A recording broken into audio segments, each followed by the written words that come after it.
দেশের মোট সয়াবিনের উৎপাদনের প্রায় ৮০% উৎপাদিত হয় লক্ষ্মীপুর জেলায়।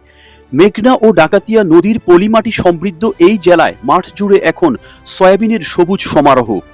জেলার রামগতি, কমলনগর সদর ও রায়পুর উপজেলার বিস্তীর্ণ ফসলি জমি এবং নদীর চরাঞ্চলে ব্যাপকভাবে সয়াবিনের চাষ হচ্ছে।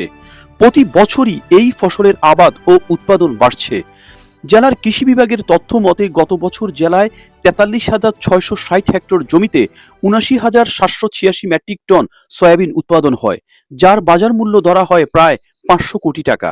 অন্য ফসলের তুলনায় উৎপাদন খরচ কম এবং বাজারের দাম তুলনামূলক বেশি হওয়ায় রায়পুর উপজেলার কৃষকরা দিন দিন সয়াবিন চাষের দিকে ঝুঁকছে।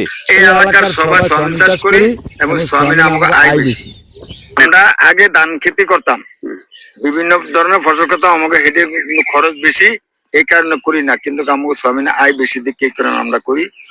স্থানীয় কৃষকরা জানান, অনুকূল আবহাওয়া এবং বড় ধরনের প্রাকৃতিক দুর্যোগ না হলে প্রতি হেক্টর জমিতে ১.৫ থেকে ২ টন পর্যন্ত সয়াবিন উৎপাদন সম্ভব। তো ধরেন আমি জমি করছি ধরেন ২৮ করা আর কি। তো ধরেন ১০ টাকা খরচ গেছে গা, আর ধরেন আর ৫ টাকা যাইব খরচ। তো ধরেন সয়াবিনটা যদি ভালো হয় এলাই দিলে হলে ২৫-৩০ হাজার টাকা পামোজি। চলতি মৌসুমে রায়পুর উপজেলার চরবংশী, হায়দারগঞ্জ, চর আবাবিল, চরশাহী, ক্যাম্পের হাট, চর ইন্দুরিয়া, চর জালিয়া, চর ঘাসিয়া ও চর কাদেরিয়া এলাকায় প্রায় ৬,৫০০ হেক্টর জমিতে সয়াবিনের আবাদ হয়েছে। এইসব জমিতে ডিজিটাল কৃষি পদ্ধতির পাশাপাশি উন্নত জাতের বীজ BU1, BU2, বাড়ি 5, বাড়ি 6 ব্যবহার করা হচ্ছে। এইসব উন্নত জাতের বীজে সার ও কীটনাশক খরচ কম, উৎপাদন বেশি এবং বাজারে ভালো দাম পাওয়া যায় বলে জানিয়েছেন স্থানীয় কৃষকরা।